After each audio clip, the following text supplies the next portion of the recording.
पुण्यातील एका मोठ्या स्मशानभूमीत दुपारचे 3 वाजले होते. 35 वर्षाचा रोहन, जो अमेरिकेत एका मोठ्या सॉफ्टवेअर कंपनीत व्हाईस प्रेसिडेंट होता, नुकताच फ्लाईटवरून उतरून थेट स्मशानभूमीत आला होता. त्याचे वडील 75 वर्षाचे सदाशिवराव काल रात्री वारले होते. रोहनच्या हातात एक महागडा लॅपटॉप बॅग होता आणि डोळ्यावर रेबॅनचा चष्मा होता. त्याला घाम फुटत होता आणि तो सारखा घड्याळ बघत होता. तिथे मोक्ष इव्हेंट मॅनेजमेंट अर्थात अंत्यसंस्कार करणारी एजन्सीचा माणूस सुमित उभा होता. सुमितने सगळी तयारी करून ठेवली होती. लाकडं रचली होती, भटजी बोलावले होते आणि सदाशिवरावांचा मृतदेह स्वच्छ आंघोळ घालून तयार ठेवला होता. रोहन आला. त्याने वडिलांच्या चेहऱ्याकडे एक नजर टाकली. डोळ्यातून 1-2 थेंब पाणी आलं. त्याने सुमितला विचारलं, मिस्टर सुमित, सगळं रेडी आहे ना? मला 6 वाजताची रिटर्न फ्लाईट पकडायची आहे. उद्या माझी महत्त्वाची मीटिंग आहे. प्लीज लवकर उरका. सुमितला आश्चर्य वाटलं. ज्या बापाने या मुलाला लहानाचा मोठा केला, त्या बापाच्या चितेजवळ थांबायला या मुलाकडे 3 तास सुद्धा नव्हते. सुमितने शांतपणे मान डोलावली. विधी पार पडले. रोहनने भडाकणी दिला. धुराचे लोट आकाशात गेले. रोहनने सुमितला बाजूला घेतलं आणि चेकबुक काढलं. सुमित, थँक्यू. तुम्ही चांगली व्यवस्था केली. तुमचं बिल किती झालं? 50,000, 1,00,000? अमाऊंट सांगा. मी आत्ताच चेक देतो. मला परत येता येणार नाही. अस्थि विसर्जन तुम्हीच करून टाका. सुमितने रोहनकडे बघितलं. त्याच्या चेहऱ्यावर एक विचित्र हसू होतं. सुमितने खिशातून एक जुनी फाईल काढली आणि रोहनच्या हातात दिली. साहेब, बिल द्यायची गरज नाही. तुमचं बिल पेड आहे. रोहन गोंधळला. पेड? कोणी भरले पैसे? माझ्या काकांनी?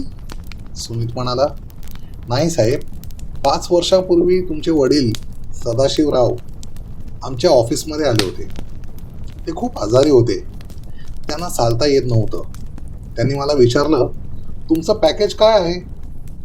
मुलाला त्रास नको म्हणून सगळं करून देणार का? आम्ही त्यांना पॅकेज सांगितलं.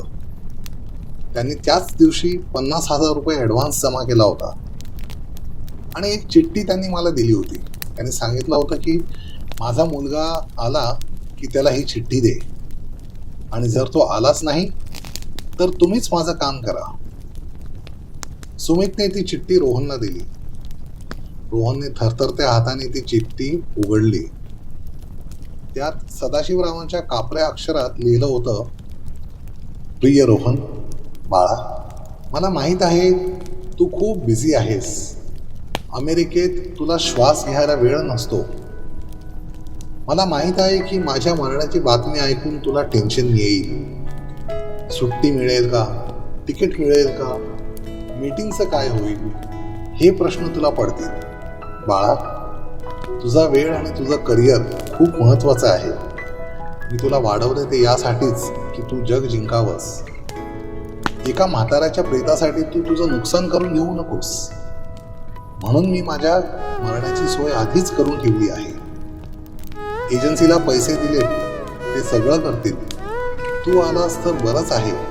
नाही आलास तरी मला राग नाही. फक्त एकच विनंती, लहानपणी तुला शाळेत सोडायला जाताना मी तुझा हात कधीच सोडला नव्हता. आज जाताना अग्नी देताना तुझा हात थरथरू देऊ नकोस. लवकर परत जा. तुझी बायको वाट बघत असेल. तुझाच बाबा. चिठ्ठी वाचून रोहनच्या हातातला चेकबुक खाली चिखलात पडलं. त्या स्मशानभूमीत जिथे लाकडं जळण्याचा आवाज येत होता, तिथे आता रोहनचा अहंकार आणि करिअरचा गर्व जळून खाक झाला होता. तो गुडघ्यावर बसला. तो ओरडला, बाबा, माफ करा बाबा. रोहनने सुमितचे पाय धरले. सुमित, मला नाही जायचं अमेरिकेला. मला माझ्या बाबांसोबत राहायचंय. मी करोड रुपये कमवले पण मी भिकारी निघालो रे.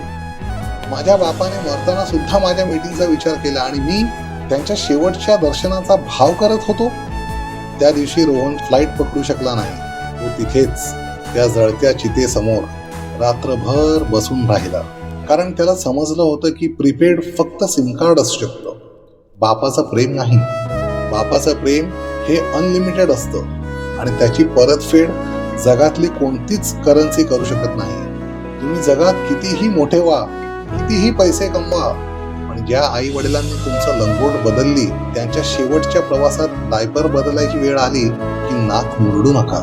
एजन्सी अंत्यसंस्कार करू शकते, पण अश्रू एजन्सीचे नसतात, ते रक्ताचेच लागतात.